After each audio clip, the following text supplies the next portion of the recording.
So we think, I just can't forgive myself. Have you ever felt like that? Maybe you've even said it. And I'm not talking about other people saying it to you. That's bad enough.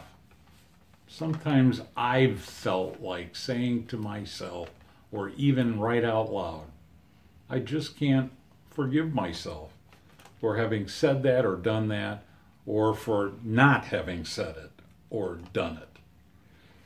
But God says, Martin, I forgive you today, tomorrow, and the next day. That's what it says, in fact, in 1 John chapter 1, verse 9. I will forgive your sins.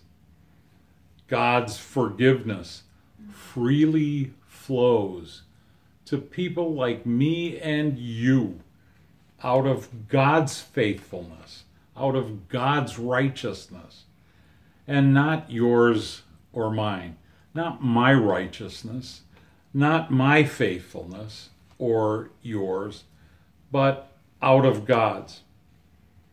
And we know that God is reliable.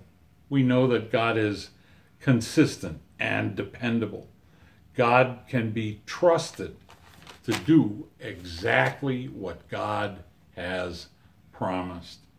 You know, it was about 25 years ago, at the end of this month, that my father died. He was 69 years old. And I flew out to California to spend 3 days with him, to see him really for what I knew would be the very last time. And I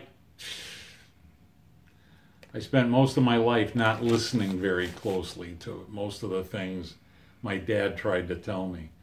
But I definitely remember one of the last things that he did say. He told me that he didn't have any regrets.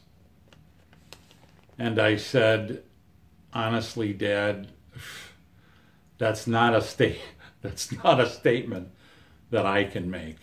I've got more regrets than I could sit here and name right now. My dad looked at me and said, Martin, it's not important. It doesn't matter.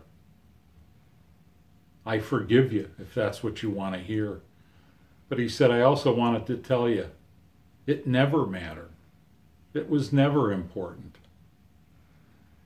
And honestly, you and I have a heavenly parent who wants us to recognize that voice as well. A voice that comes all the way from heaven. A voice that reaches us, sometimes as a soft whisper, but sometimes as an extremely loud shout. But a voice nonetheless that says, it doesn't matter. It's not important. It was never important. It never mattered. I told you that I'll forgive you, and I've done that every single day of your life. I'll do it again tomorrow. I'll do it again the day after. Because that's the promise of the gospel, the promise that I first made to you in the waters of your baptism. Very definitely, ladies and gentlemen, that is at the heart of grace to go.